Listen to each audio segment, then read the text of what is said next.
நேர்ல ஐயா ரஜினிகாந்த் அவர்கள பார்த்தேன்.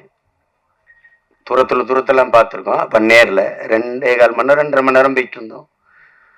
அவருக்கு இருக்கிற இந்த ஆர்வம் இவ்வளவு படம் நடிச்சு இவ்வளவு சாதிச்ச பிறகும் புதிதாக ஒன்றை தெரிந்து கொள்றதுல அவருக்கு இருக்க ஆர்வத்தை பார்க்கும்போது இவர் ஏன் ஜெயிக்க மாட்டாரு அப்படின்னு நமக்கு தோணுது. என்னை ஈர்க்க வச்சுட்டு சிமந்த்ல வந்துடுறேன் அப்படின்னு போகும்போது அதே அந்த படத்துல பாக்குற மாதிரி அதே வேகம் நடை அதே வேகம் இது பார்க்கும்போது இவ்வளவு சுறுசுறுப்பாக இருக்கு. அவரு சோம்பேறியில கூட அவர் இயங்குறத பார்த்தா ஏங்கிடுவான். அப்படி ஒரு இது அது அவரு அந்த தேடலும் அந்த வெறியும் இருக்கிற ஒவ்வொருத்தனும் உச்சத்தை தொடலாம், சாதிக்கலாம். அதுல சாதாரணம் இல்லை. அப்படி வந்ததுல திரைத்துறையை எப்படி சொல்றது, உயிரை விட மேகலா நேசிச்சவங்க நாங்கெல்லாம். படுக்க இடமில்லாம ஏவிஎம் சுடுகாட்டுல படுத்துக்க இருந்தவங்கன்னா அப்ப எவ்வளவு காதலிச்சிருக்கோம் பாருங்க. பல இரவுகள் பட்டினி கிடந்திருக்கோம், பல இரவுகள். அவ்வளவு அன்பு காதல் இந்த திரைத்துறை மேல. அப்ப இது அவள் அழிய விட்டுற முடியாது. ஆனா தாலியை அறுத்தடு, என்ன காதலி உங்களுக்கு மனைவியா வரும், ஆனால் உன்ன காதலி எனக்கு, உன்ன மனைவி எனக்கு காதலியா வராது. அப்ப அந்த தாலியை அறுத்து எடும் அப்படின்ன உடனே அப்படியே போய் அறுத்து எடுக்க முடியாது. அந்த பெண்ணு தாலி அறுத்துட்டு வர முடியாது. இது கையெடுத்துட்டு பட்டினா இதே மண்ணின் கலாச்சாரம் பண்பாடுன்னு பேசி பட் இந்த கிளைமேக்ஸ் ஓல்டு பட் கோல்டுன்ட்டு போயிடுவாப்ல. இதை யோசிச்சு பாருங்க. உலகத்துல ஒரே ஆள் தான் தாலி அத்துட்டு போய் வாழ்ன்னு சொன்னா அதே ஆள் தான் தாலி அக்காம வாழ். இதுதான் கலாச்சாரம் சொல்லணும். ஒரே எழுத்தாளன் தான் உலகத்துல. இப்படி ஒரு ரைட்டு எழுத்தாளர் இருக்கவே முடியாது. ஒரே எழுத்தாளர் இப்படி எழுதி நம்ப வைக்க முடியும். இப்படி எழுதணும்னா எழுத்தின் வன்மை, எழுத்தின் அழுத்தம் அப்படின்னு சொல்லலாம்டா. பொய்ய உண்மை இல்லை, பொய் சாட்சியிலே நடிச்சவர் தானே அவரு. சாதாரண உட்கார்ந்து இருக்காப்ல. பெரிய நட்சத்திரங்கள் நடிச்ச படமும் தோத்துருக்குது, சாதாரண படங்கள்லாம் வென்றுக்குது. அதனால நம்ம படம் வெல்லும், நீங்க ஒன்னும் யோசிக்காதீங்க. திரையரங்குல சின்ன படத்துக்கு முக்கியத்துவம் கொடுக்கணும் அப்படின்னு. இன்னைக்கு சூழல் சரியில்லை, நமக்கு ஒரு சூழல் வருது. இருங்க, பெரிய பெரிய வளாகங்கள்ல சின்ன படங்களுக்கு முன்னுரிமை கொடுக்கணும்னு சட்டம் வரும். அது வரும், காலம் வரும் என்று நம்ம காத்திருக்கிறது இல்ல, நமக்கான காலத்தை நாம உருவாக்கணும். அப்படி ஒரு காலத்தை உருவாக்கிக்கிட்டு இருக்கோம். இங்க சொன்ன இந்த மேல 90க்கு போயிடணும் அப்படின்னா இல்ல, 2026லயே நம்ம அந்த 90 காலத்தை மறுபடியும் உருவாக்க முடியும். அதெல்லாம் அவ்வளவுதான், எதுவும் கிடையாது, எதுவும் முற்று கிடையாது. ஒரு வாக்கியம் முற்று பெறும்போது இன்னொரு வாக்கியம் தொடங்குது. இங்க புள்ளி வச்சா இன்னொரு வாக்கியம் தொடங்குது. அதனால அதெல்லாம் நினைச்சு இது பண்ணிடாதீங்க.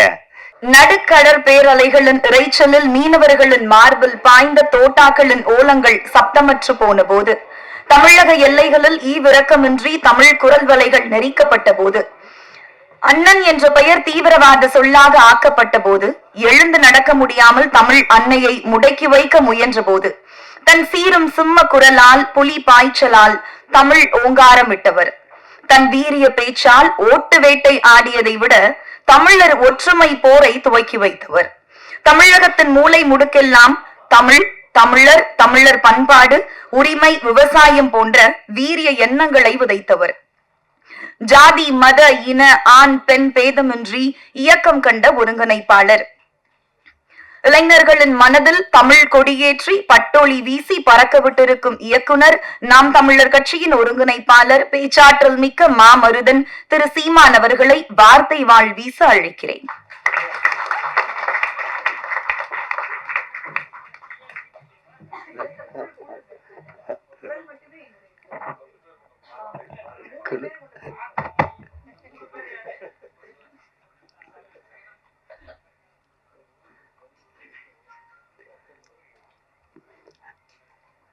நிழற்குடை படத்தினுடைய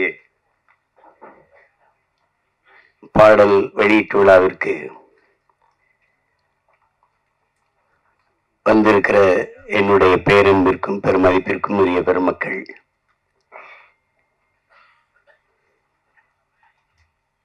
இந்த நிகழ்வை உலகெங்கும் வாழ்கிற உறவுகளுக்கு கொண்டு போய் சேர்க்க இருக்கிற அச்சு ஊடக, காட்சி ஊடக என் அன்பு உறவுகள், இவ்வளவு நேராயும் இன்னும் அரங்கை நிறைத்து அமர்ந்திருக்கிற என் அன்பிற்கினிய சொந்தங்கள் அனைவருக்கும் என்னுடைய அன்பும் வணக்கமும். இங்கே எல்லாரும் குறிப்பிடும்போது நான் ரொம்ப நேரம் காத்திருக்கிறேன்னு இல்லை. இந்த நிகழ்வு எங்க குடும்ப நிகழ்வு. நீங்கெல்லாம் இந்த நிகழ்வுல இவ்வளவு நேரம் பங்கேற்று காத்திருக்கிறதுக்கு நான் தான் உங்க எல்லாருக்கும் அன்பையும் நன்றியும் சொல்ல கடமைப்பட்டிருக்கிறேன். வரும்போது என்னை வரவேற்க கூட தேவயானி அவர்கள் சொன்னாங்க, நீங்க வந்ததுக்கு ரொம்ப நன்றின்னு. இல்லை, எங்க படத்துல நீங்க நடிச்சதுக்கு ரொம்ப நன்றின்னு நான் சொன்னேன். ஏன்னா இது நாங்கள் குடும்ப படம்னு நினைச்சு, எங்க குடும்ப படம்னு கடைசியாக தான் கதாநாயகனா நடிச்ச தம்பி விஜித்துக்கும் குடும்ப படம்னு தெரியுது. ஏன்னா அவருடைய பொண்ணு பாப்பாவும் நடிச்சிருக்காங்க. இது அது என்னுடைய அண்ணன் அதிகமான. இப்போ நாங்கள் எல்லாம் ஒரு குடும்பம். இப்போ நாங்கள் ஒன்றா இருந்து பயிற்சி எடுத்து வந்தவங்க. நான், என்னுடைய மைத்துனர் ராஜா, அதை சிவா ஆறுமுகம் எல்லாம். அப்போ கூப்பிடும்போது நம்ம இது எனக்கு உண்மையிலே தெரியாது தேவயானி அவர்கள் இதில் நடிச்சிருக்காங்கன்ட்டு. வந்துகிட்டு இருக்கும்போது ஒரே சுவரொட்டியாக இருந்தது. ஏதோ நிழற்குடைன்னு இப்போ அது புதுசாக படம் வருது போல இருக்குது. அது தேவயானி நடிச்சிருக்காங்க. இங்கே வந்து பார்த்தா தான் அது நம்ம படம், அதில் அவங்க நடிச்சிருக்காங்கன்னு எனக்கு தெரிஞ்சது. அப்போ ரொம்ப மகிழ்ச்சியாக இருந்தது.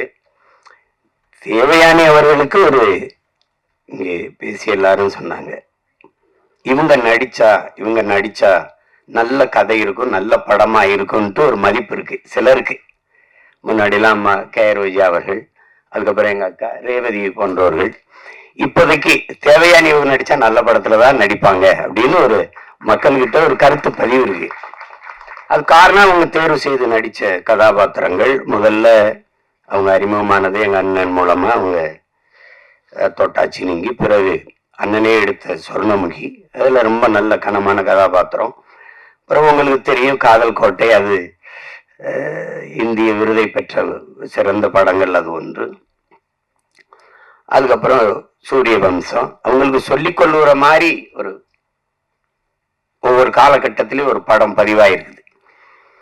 அவங்க எந்த காலத்திலையும் தன்னுடைய பெயரை கெடுத்துக்கல. ஏதோ காசுக்காக ஏதோ வந்த கதையெல்லாம் ஒத்துக்கிட்டு நடிச்சோம் அப்படின்னு இல்லாம, அந்த நற்பெயர் தான் அவங்கள 30 வருஷம் கழிச்சு மறுபடியும் இவர் கதாநாயகியா நடிக்கிற அளவுக்கு உயர்த்தி இருக்குன்னா அது காரணம் அதுதான்.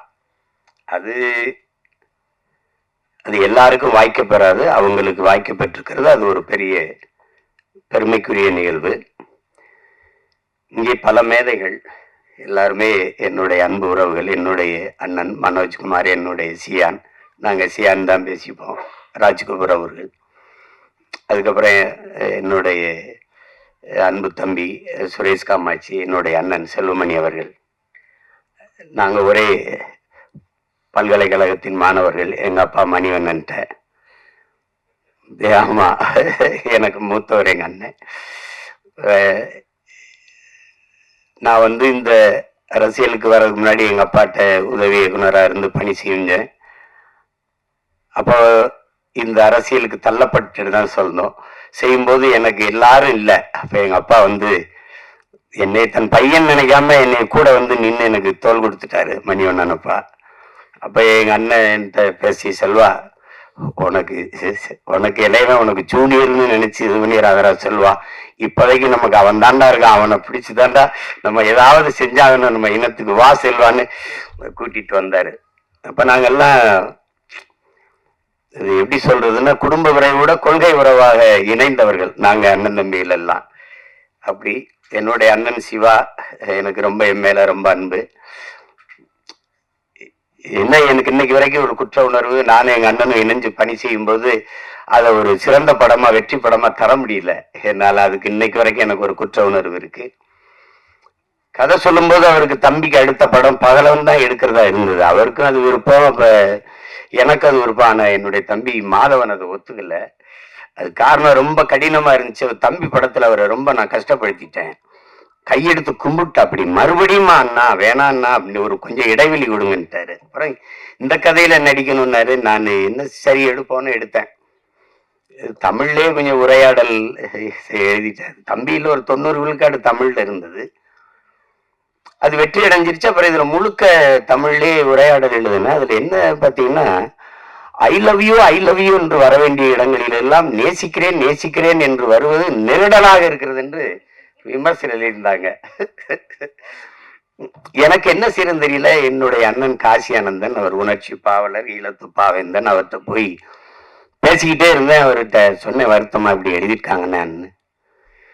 அன்பை கூட தாய்மொழியில் பரிமாற தெரியாத ஒரு இனம் இருந்தா என்ன, செத்தா என்ன, போடா அப்படின்ட்டாரு.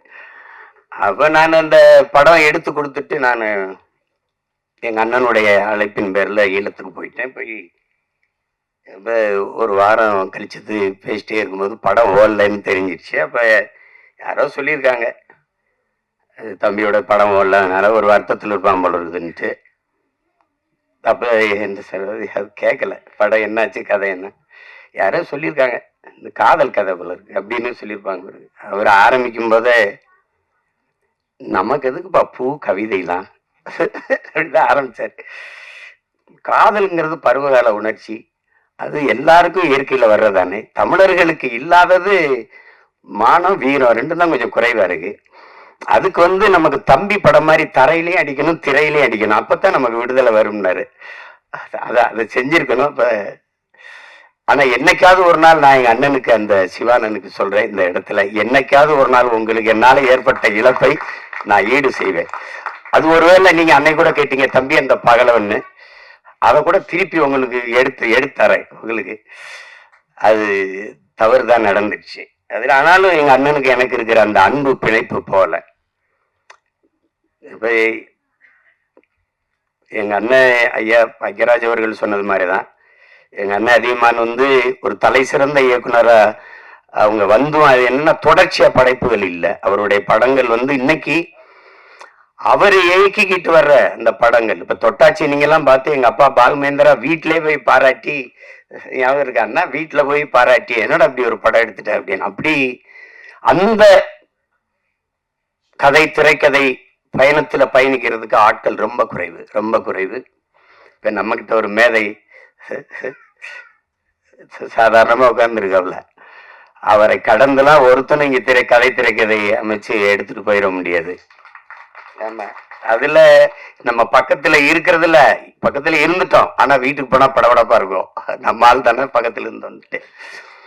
மிகப்பெரிய பெருமை அவரெல்லாம் நமக்கு இப்படி ஒரு படைப்பாளி, நம்ம நம்ம நம்ம நாட்டுல நம்ம இனத்துல பிறந்து இப்படி ஒரு படைப்பாளி அப்படின்னு நீங்க யோசிச்சு பாருங்க. புதிய வார்ப்புகள்னு ஒரு படம், அவர் தான் கதாநாயகனா நடிக்கிறாரு, அவர் தான் கதை வசனம், எங்க அப்பா இயக்குறாங்க, பாரதிராஜா அப்பா. அன்னைக்கு அது புதிய வார்ப்புகள்னு தலைப்பு வைக்கிறதுக்கு இன்னைக்கு என்னென்ன பெயர் வருதுன்னு உங்களுக்கு தெரியும். அது நம்ம சொல்லி அது விமர்சனமா போயிடும். நான் அதை சரி செய்யறதுக்கு இது நேரம் இல்லை. புதிய வார்ப்புகள் அப்படின்னு அப்பெல்லாம் நம்ம எப்ப அந்த காலகட்டத்துல அதுல ஒரு முடிவு இறுதிக்கட்ட காட்சி வருது. உரையாடலாம் பிச்சு வதறிப்பாப்ல. ஒரு அந்த விதவை பெண்ணு, அந்த பெண்ணு பூவிக்கும் வாத்தியாரு கதாபாத்திரம், அவங்க ரதி, அவங்க பூ அது வாத்தியாருக்கிட்ட இவங்ககிட்ட சொல்லுவாங்க, வாத்தியார இந்த பூ பறிச்சாத்தான் வாடி போகும், இல்லை செடியில விட்டாலும் வாடி போயிடும் அப்படின்லாம் இருக்கும். அப்ப இதயம் குங்குமம் இந்த பத்திரிகையெல்லாம் ரொம்ப புகழ் பெற்றது இந்த இதழ்கள். அப்ப நீ இதையும் கொடுத்தாதான் வாத்தியார் குங்குமம் தருவாரா அப்படிலாம் அந்த ஐயோ, அதெல்லாம் ஒரு ஒரு அதிமேதைகளினுடைய கூடல் அது. அதுல ஒரு அண்ணன் கவுண்டமணிக்கு கதாநாயகி கட்டி வச்சிருவாங்க, அந்த வில்லன் கதாபாத்திரம் அந்த கட்டி வச்சிருக்காரு ஜி சீனிவாசன் ஐயா. அப்ப ஆனா இவங்க வாத்தியாரும் ஒரு காதல் இருக்குது. அப்ப ஊரை விட்டு ஓடும்போது அந்த விதவை பெண், அந்த பூக்காரி, இந்த காஜா ஷெரீப் எல்லாம் ஓடும்போது இந்த காதலர்கள் சேர்றதுக்கு ஒரு இடையூறா ஒண்ணு இருக்குது. ஆனா அவர் கட்டின தாலி, இந்த கலாச்சாரம் தாலிக்கு இந்த சமூகம் ரொம்ப முன்னுரிமை கொடுக்குது. அப்படியே பார்த்துட்டு டப்புன்னு அந்த தாலியை அறுத்துட்டு அவரே அறுத்துடுறாரு. கட்டின தாலி அவரே அறுத்துட்டு ரெண்டு பேரையும் சேர விடுறாரு, கையை பிடிக்கிறாங்க. அந்த விதவை பெண்ணை நிக்குது, அந்த பூவித்த பெண்ணை, அதை கையை பிடிச்சிட்டு இப்படி போகும்போது புதிய வார்ப்புகள்னு போடுறாப்புல ஒரு எழுத்தாளர், ஒரு எழுத்தாளர். கொஞ்ச நாள் கழிச்சு அப்புறம் அவரே கதை திரைக்கதை நடிச்சு அந்த நாட்கள்னு ஒரு படம் வருது. அதுல இவர் காதலிச்ச பெண்ணு அது அண்ணன் ராஜேஷ திருமணம் பண்ணி போயிடுறாங்க, கல்யாணம் ஆயிருது. அது அப்ப அவர் சேர்த்து வைக்க போராடுறாரு. போராடி கடைசியாக உச்சக்கட்ட காட்சி வந்துடுது. 2 பேரும் இருக்கும்போது அவர் வந்து அந்த மருத்துவர் கதாபாத்திரம் வந்து இந்த காதலன்ட்ட சேர்த்து விடுறதுக்கு இது பண்ணுறாப்புல. இப்போ நம்மளால ஒரு ஹார்மோனிய பெட்டி வச்சுக்கிட்டு அந்த ஹரவர மலையாளத்தில் இதே டாக்டரே அதை அது நீங்கள் புதிய நவீன 21ஆம் நூற்றாண்டு ஆள் தானே, 20ஆம் நூற்றாண்டு இல்லையா, 20 நூற்றாண்டு ஆள் தானே, தாலியை அறுத்தடு, எந்த காதலி உங்களுக்கு மனைவியா வரும், ஆனால் உன்ன காதலி எனக்கு, உன்ன மனைவி எனக்கு காதலியா வராது, அப்ப அந்த அந்த அந்த தாலியை அறுத்து எடும் அப்படின்ன உடனே அப்படியே போய் அறுத்து எடுக்க முடியாது. அந்த பெண்ணு தாலி அறுத்துட்டு வர முடியாது. இது கையெடுத்துட்டு பட்டினா இதே மண்ணின் கலாச்சாரம் பண்பாடுன்னு பேசி பட் இந்த கிளைமேக்ஸ் ஓல்டு பட் கோல்டுன்ட்டு போயிடுவாப்ல. இதை யோசிச்சு பாருங்க, உலகத்துல ஒரே ஆள் தான் தாலி அத்துட்டு போய் வாழ்ன்னு சொன்னா அதே ஆள் தான், தாலி அக்காம வாழ் இதுதான் கலாச்சாரம் சொல்லணும் ஒரே எழுத்தாளன் தான். உலகத்துல இப்படி ஒரு ரைட்டு எழுத்தாளர் இருக்கவே முடியாது. ஒரே எழுத்தாளர் இப்படி எழுதி நம்ப வைக்க முடியும். இப்படி எழுதணும்னா எழுத்தின் வன்மை, எழுத்தின் அழுத்தம் அப்படின்னு சொல்லாம்டா. பொய்ய உண்மையில பொய் சாட்சியிலே நடிச்சவர் தானே அவரு. சாதாரண உட்கார்ந்து இருக்காப்ல. எங்க அப்பாவுக்கு ஒரு கிளைமேக்ஸ், எங்க அப்பாவுக்கு எழுதி கொடுத்தது வேற, கைதின் டைரியில, அதுதான் ஆட்சிராஜ்தான்ல வந்தது. அவர் திமுறா, நீ இன்னும் ராஜு நான் எழுது, நானா ஒண்ணு எடுப்பேன், அது அப்ப செய்வாரு. அதுல எல்லாரும் நானும் அவர்கிட்ட எழுத்தாளராக வேலை செஞ்சிருக்கேன். எல்லாம் என்ன பண்ணுவார் எங்க அப்பான்னு தெரியும். அதுல அவர் வந்து சிவாஜி, சத்ரபதி சிவாஜி வேடத்தை போட்டு நிறுத்திட்டாப்ல. சரி, அது ஓடிடுச்சு. ஏன்னா அது வரைக்கும் நான் திரைக்கதை பிச்சு உதறிட்டாப்ல. அப்புறம் இதுல வேற கிளைமேக்ஸ், நான் எழுதி கொடுத்த கிளைமேக்ஸை நான் எடுக்கிறேன் அந்த காட்சின்னு போய் அப்ப அமிதாப் பச்சன் ஸ்ரீதேவி வச்சு ஆக்கிராஸ் சட்டம் அதுவும் வென்றுட்டாப்ல. இப்படி ஒரு எழுத்தாளர் வந்து அதுக்கு ஒன்றும் நிகர் இல்லை. அது வந்து சொல்லி முடியாது. முதல் படம் ஒரு பெரிய இயக்குனர் இருந்து நடிகரை கதாநாயகனா நடிச்சு வெளியில வந்து முதல் படம் சுவரில்லாத சித்திரங்கள்னு எடுக்கணும்னா அது அவரை தவிர எவராலும் முடியாது. அப்ப அப்படி ஒரு படைப்பாளி இன்னைக்கு நம்ம பக்கத்துல உட்கார்ந்து இந்த படத்தை பாராட்டி பேசுறாருன்னா அதை விட இந்த படத்துக்கு கிடைத்த பெருமையும் பாராட்டு ஒண்ணும் கிடையாது. ஒரு குடும்ப பாங்கான படத்தை எடுத்து அதையும் தரமான வெற்றியடை வைக்க முடியும். எளிய கதாபாத்திரங்களை வைத்துனா அது அவரால் தான். ஒரு கதையை வந்து 2 தாள்ல அவர் சொல்லுவாருங்க. தேவர் பிலிம்ஸ்ல வந்து கதை கேட்குறாங்க. அப்போ அவர் போய் கதை சொல்றாரு. ஐயா கதை சொல்லும்போது அவங்க குப்பத்தொட்டி சார் அதுல ஒரு குழந்தை சார்னு அவரே சொன்னதுதான். குப்பத்தொட்டி சார் அதுல ஒரு குழந்தை சார்னு அவருக்கு பிடிக்கல. அப்புறம் பெரிய ஆளாயிட்டாரு. அன்னைக்கு நான் வந்து உங்ககிட்ட கதை சொல்லும் போது குப்பத்தொட்டி சார் ஒரு குழந்தை சார்னு சொல்லிட்டேன், ஆனா இன்னைக்கு வந்து சொன்னா குப்பத்தொட்டி சார் அதுல ஒரு குரங்கு சார்னு சொல்லியிருப்பேன் அப்படின்னு சொல்லி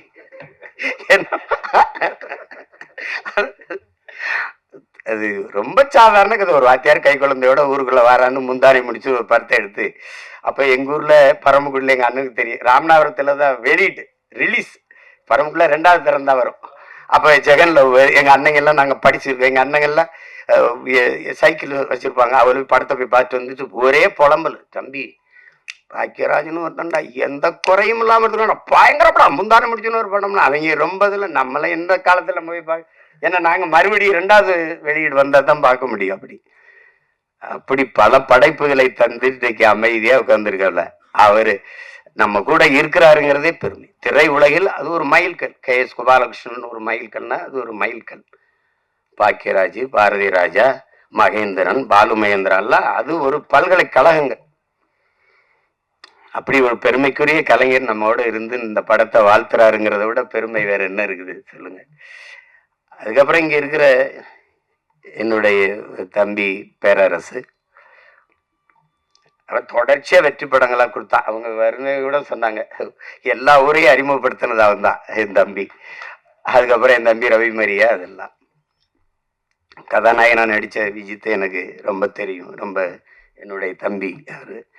என் தம்பி தமிழ்குமரன், நாங்க ஒரே குடும்பம். தமிழ் நான் வந்து ஒரு தாயின் வயிற்றுல பிறக்கலை ஒழிய, ஏன் பிறக்கலைன்னா ஒரு தாயின் வயிறு தாங்காதுன்னு தனித்தனி தாய்க்கு பிறந்தோம். அப்படி ஒரு அண்ணன் தம்பி நாங்க. எங்க குடும்பத்துல விஜித் ஒருத்தர். விஜித் தான் அதுல நடிச்சிருக்கான்னு எனக்கு உண்மையிலே தெரியாது. வந்தவன கிட்ட வந்து நான் தானே கதாநாயகன் நடிச்சிருக்கேன், என்னப்பா சொல்ற, அப்படி எல்லாமே ஒரு வியப்பா இருந்துச்சு எனக்கு. எல்லாம் ரொம்ப மகிழ்ச்சியா இருந்தது. அதுல உட்காருங்க விஜித். அவர் நல்லா வரணும். இந்த படத்தை பார்க்கும்போது நான் படம் பார்க்க நேற்று அழைக்கும் போது எனக்கு நேரம் ஒத்து வரலை, கிடைக்கல. அது இப்போ அதனால நான் படத்தை முதல்ல பாட்டை போட்டு காட்டு அதை வச்சு பேசிடுறேன்னு. எங்கள் அண்ணன் செல்வமணி இவங்கெல்லாம் குறிப்பிட்டு பேசுன மாதிரி அதை ஒளிப்பதிவு செய்த நம்ம குருதேவ் அவர் வணங்கான்லேயே ரொம்ப சிறப்பாக பண்ணியிருந்தாரு. ரொம்ப அருமையான ஒளிப்பதிவு. அப்போ இந்த இசை இப்படி ஒரு படத்துக்கு இப்போ ஒரு பெரிய ஆடல் பாடல் படம் அடிதடி படம்னா சமாளிச்சிடலாம். குடும்ப கதைகளுக்கு மென்னுணர்வை நகர்த்துற படங்களுக்கு இசையமைக்கிறதுங்கிறது ரொம்ப கடினம். அதை ஒரு இளைய பிள்ளை நவீன் பாலகுமார் செஞ்சிருக்காருங்கிறது ரொம்ப பாராட்டுக்குரியது. அது மனதில் நிற்கிறது போல மெல்லிய இசையால் வருடனுங்கிறது ரொம்ப கடினம். இசைங்கிறது இப்போ ஒலிகளின் குவியல் தான். இந்த ஒலி செவியில போய் நின்றுச்சுன்னா அது இல்லை, அது உள்ள போய் இதயத்தை வருடிருச்சுன்னா அது இசை ஆயிடுது. அப்படி ஒரு இசையை தந்த ஒரு இளவல், அவருக்கு என்னுடைய அன்பும் வாழ்த்துக்களும். பாடல் வரிகளை தந்த அவங்க ஒரு பெண்மகள், ரொம்ப நாளைக்கு அப்புறம் ஒரு பெண் கவிஞராக வர்றதை நம்ம பார்க்கும்போது ரொம்ப பெருமையாக இருக்கு. உங்களுக்கு பெரிய இடம் காத்திருக்குது. நல்ல வரிகளை அழகாக எங்கள் அண்ணன் அவ்வளவையும் நினைவில் வச்சு எங்கள் அண்ணன் மனோஜ்குமார் அவர்கள் சொல்லிட்டாங்க. ஆமாம், நரேன் பாலகுமார் சொன்னேன். நரேன் பாலகுமார் அவர்கள் நல்லா செஞ்சுருக்கீங்க. வாழ்த்துக்கள் வாழ்த்துக்கள். நாங்கள்லாம் திரையுலகிலேருந்து வந்திருக்கோம். எங்களுடைய மேட்டூர் சட்டமன்ற உறுப்பினர் அவர் எங்களுடைய அன்புக்காக இந்த விழாவுக்கு வந்திருக்கிறார்.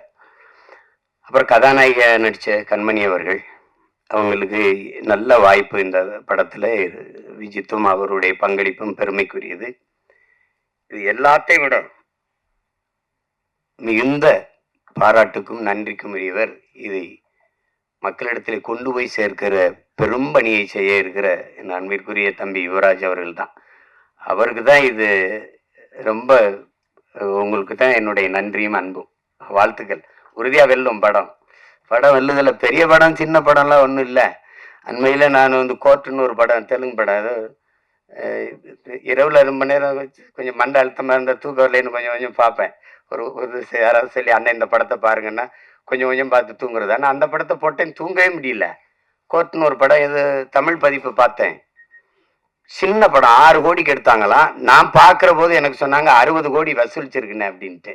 அப்போ இவங்க சொன்ன மாதிரி பெரிய படம் சின்ன படம்லாம் ஒன்றும் அளவு இல்லை. ஓடுற படம் ஓடாத படம் தான். இப்போ என்னுடைய தம்பி நம்ம ஜேஎஸ்கே எடுத்திருக்க ஃபயர்னு ஒரு படம், அன்னைக்கு எங்கள் அண்ணங்கள்லாம் சொன்னாங்கன்னு பார்த்தேன். ரொம்ப குறைந்த முதலீடு, ரொம்ப நல்ல லாபம் அடைஞ்சிருச்சு. அதனால மிகப்பெரிய நட்சத்திரங்கள் நடித்த படமும் தோத்துருக்குது. சாதாரண படங்கள்லாம் வென்றிருக்குது. அதனால நம்ம படம் வெல்லும், நீங்க ஒன்றும் யோசிக்காதீங்க. திரையரங்கில் சின்ன படத்துக்கு முக்கியத்துவம் கொடுக்கணும் அப்படின்னு. இன்னைக்கு சூழல் சரியில்லை, நமக்கு ஒரு சூழல் வருது. இருங்க, பெரிய பெரிய வளாகங்கள்ல சின்ன படங்களுக்கு முன்னுரிமை கொடுக்கணும்னு சட்டம் வரும். அது வரும், காலம் வரும் என்று நம்ம காத்திருக்கிறது இல்லை. நமக்கான காலத்தை நாம உருவாக்கணும். அப்படி ஒரு காலத்தை உருவாக்கிக்கிட்டு இருக்கோம். இங்க சொன்ன இந்த மேல 90க்கு போயிடணும் அப்படின்னா இல்ல, 2026லயே நம்ம அந்த 90 காலத்தை மறுபடியும் உருவாக்க முடியும். அதெல்லாம் ஒண்ணு அவ்வளவுதான், எதுவும் கிடையாது, எதுவும் முற்று கிடையாது. ஒரு வாக்கியம் முற்று பெறும்போது இன்னொரு வாக்கியம் தொடங்குது. இங்க புள்ளி வச்சா இன்னொரு வாக்கியம் தொடங்குது. அதனால அதெல்லாம் நினைச்சு இது பண்ணிடாதீங்க. நாங்கெல்லாம் திரைத்துறை எப்படி சொல்றது, உயிரை விட மேகலா நேசிச்சவங்க நாங்கெல்லாம். படுக்க இடம் இல்லாம ஏவிஎம் சுடுகாட்டுல படுத்துக்க இருந்தவங்கன்னா அப்ப எவ்வளவு காதலிச்சிருக்கோம்னு பாருங்க. பல இரவுகள் பட்டினி கிடந்திருக்கோம், பல இரவுகள். அவ்வளவு அன்பு காதல் இந்த திரைத்துறை மேல. அப்ப இது அவரை அழிய விட்டுற முடியாது. ஆனா எங்க அண்ணன் செல்வமணி அவர்கள், நான் ஒரு மேடையில பேசுனதுன்னு சொல்றாங்க, குறிப்பிடுறாங்க, இங்க விவசாயியும் திரைப்பட தயாரிப்பாளரும் ஒரே நிலையில் நிற்கிறாங்க. அவங்க அவங்க தயாரிச்ச பொருளுக்கான விலையை அவங்க தீர்மானிக்க முடியல. தீர்மானிக்கிற காலத்தை நாம உருவாக்கணும். அப்பதான் வேளாண்மை செழிக்கும், திரைக்கலையும் செழிக்கும். அது காரணம் ஒற்றுமை இல்லாததுனாலதான். இன்னைக்கு எழுத்தாளர் சங்கத்துல நம்ம ஐயாவும், தொழிலாளர் சங்கத்துல எங்க அண்ணன் போன்ற தளபதிகள் இருக்கிறதுனால ஒரு பாதுகாப்பு இருக்கு. பத்தலை, எல்லாத்தையும் சரி செய்ய நினைக்கிறோம். இதை சரி செய்யாம விட்டுருவோமா என்ன? அதுக்கு ஒரு காலம் வரும். ஆனா இதுல என்னுடைய மைத்துனர் சிவா ஆறுமுகம், அவர் ராஜான்னு நாங்கள் அழைப்போம். அவருடைய செல்லமாக அழைக்கிற பேர். நாங்கள் ஒரே குடும்பமாக வந்தவர், கடுமையான உழைப்பாளி. என்ன இருந்தாலும் அந்த நேசித்து வந்த திரைத்துறையை விட்டு வெளியேறல. அது ஒரு பெரிய பெரிய அதுக்கு அவருக்கு பெரிய பாராட்டு. சிலர் விட்டுட்டு போயிடுவாங்க, ஆனா விடல. அப்ப படம் எடுக்க ஆள் இல்லை, சரி நம்மளே எடுப்போம். அதெல்லாம் அது ஒரு போர் தான். அது அப்படிதான் சொல்லணும். அது ஒரு தவம்னு தான் சொல்லணும். புலம்பிக்கிட்டு நிக்கல, யாரும் வரல, யாரும் எடுக்கல, இது அப்படிலாம் இல்லை. அதுக்காக அவர் துணிஞ்சு தயாரிச்சதுக்கு, அதை துணிஞ்சு நாம வெளியிடணும். அந்த யுவராஜுக்கு 2 பேருக்கு என்னுடைய பாராட்டுகள். நான் என் மைத்துனர் சொல்லுவேன், இயக்குனர் சிவா ஆறுமுகத்தோட தயாரிப்பாளர் சிவா ஆறுமுகத்துக்கு தான் என்னுடைய பாராட்டுகள். அதுதான் ரொம்ப ரொம்ப பெருமைக்குரியது. அப்ப இங்க எது ஒன்று எளிதா கிடைச்சிருக்கு, ஒன்னும் வந்தவொடனே யாருக்கும் வந்தது இல்லை. ஒண்ணுதான், எவ்வளவுதான் திறமை இருந்தாலும் வாய்ப்பு இல்லை என்றால் அது பயனற்று போகும். இங்க நிறைய திறமையான கலைஞர்கள் வாய்ப்பின்றி இருக்கிறாங்க. அதுல இன்னைக்கு புதியவர்களை, தம்பி விஜித்தை, கண்மணி போன்றவர்களை, 2 அன்பு செல்வங்களை எல்லாம் பார்க்கும்போது ரொம்ப தேவயானி அவர்களே வியந்து பாராட்டுறாங்க. அந்த அந்த குழந்தை அவ்வளவு அருமையா நடிச்சு என்னுடைய கைக்குட்டை ராணியிலே நான் நடிக்க வச்சேன் அப்படின்னா அதெல்லாம் பெரிய வியப்பா இருக்கு. அப்படிலாம் நினைக்கும் போது இந்த விழாவில பங்கேற்றதுல எனக்கு பெரிய மகிழ்வு, மன நிறைவும் இருக்கு. தேவயானி அவர்களை நாங்க திரைப்பட நடிகையா பார்க்க முடியாது. எங்க வீட்டு மருமகள், எங்க வீட்டு பெண், அப்படிதான் நாங்க பார்ப்போம். எங்க குடும்பத்துல ஒருத்தராக தான் பார்ப்போம். அதே மாதிரி எங்க அண்ணன் பொண்ணு வனிதா வந்திருக்காங்க. வனிதாட்ட எனக்கு பிடிச்சது அந்த துணிவு, நினைக்கிறத செய்யணும். அந்த துணிவை எனக்கு பிடிக்கும். அது அவங்களுக்கு பாராட்டி. ஏன்னா நான் அந்த குடும்பத்தில் ஒருத்தன், அண்ணன் விஜயகுமார் அண்ணன் எனக்கு ரொம்ப பிடிக்கும். நான் அவங்களுக்கு தனித்த அன்பு. அதுல படத்தொகுப்பாளர், கலை இயக்குனர் விஜயானந்த், படத்தொகுப்பாளர் எல்லாருக்குமே என்னுடைய அன்பும் பாராட்டுகளும். எல்லாரையும் சொல்லிட்டேன்னு நினைக்கிறேன், ஏறக்குறைய சொல்லிட்டேன். தர்ஷன், வாங்க வாங்க மாப்பிள்ள. இவர் என் மைத்தனுடைய மகன் தர்ஷன் சிவா. இவர் அறிமுகம் செஞ்சிருக்காரு. ஆனா அந்த படத்துல பார்த்ததுக்கு இதுக்கு நேர வித்தியாசம் இருக்கு. காரணம் அதுல ஒரு பெரிய மீசையை வச்சு பண்றாரு.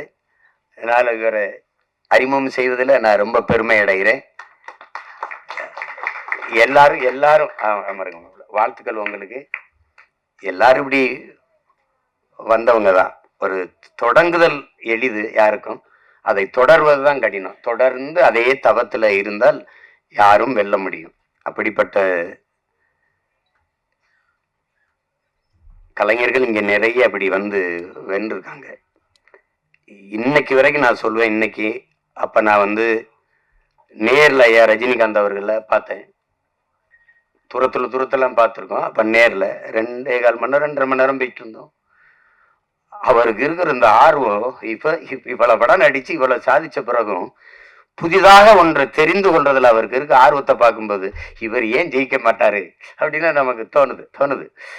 என்னை ஈர்க்க வச்சுட்டு சிமத்ல வந்துடுறேன் அப்படின்னு போகும்போது, அதே அந்த படத்துல பாக்குற மாதிரி அதே வேக நடை, அதே வேக இது பார்க்கும்போது இவ்வளவு சுறுசுறுப்பாக இருக்கு.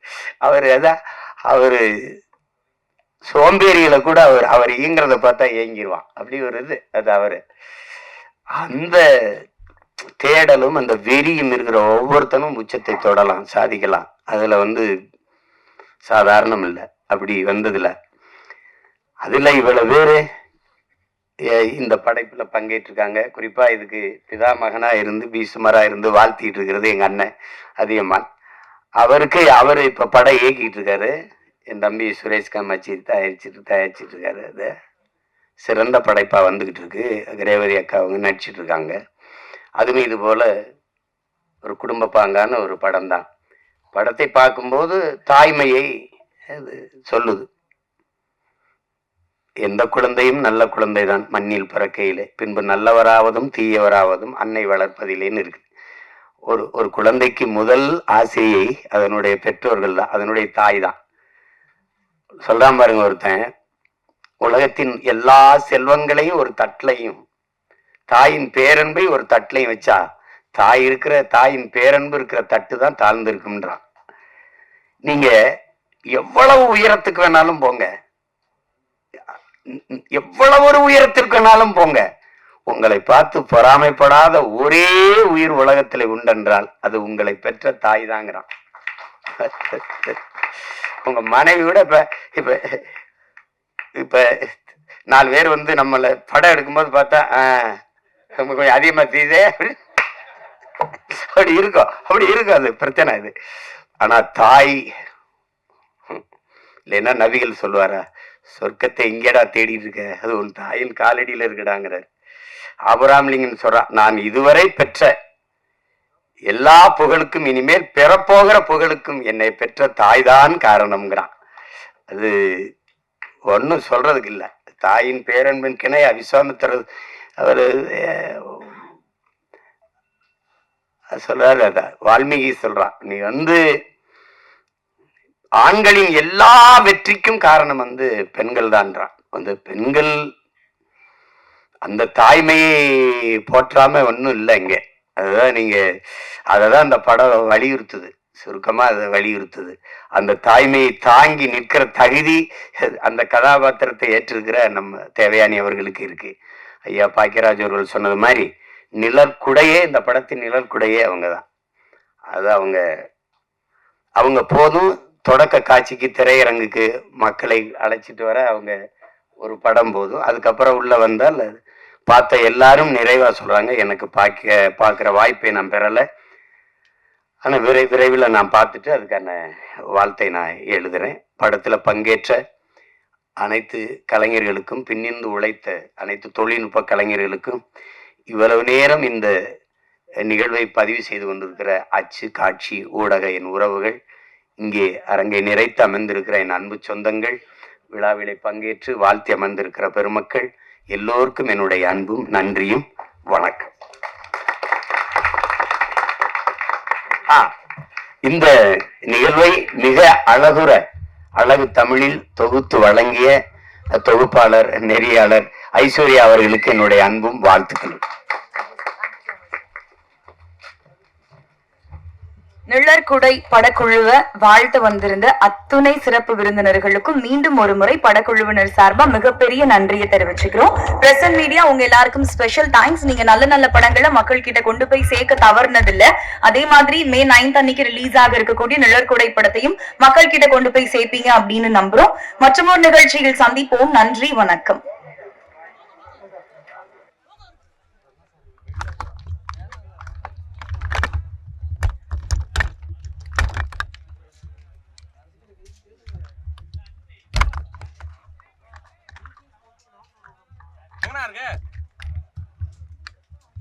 லோகோ போடுறீங்களா? அப்படி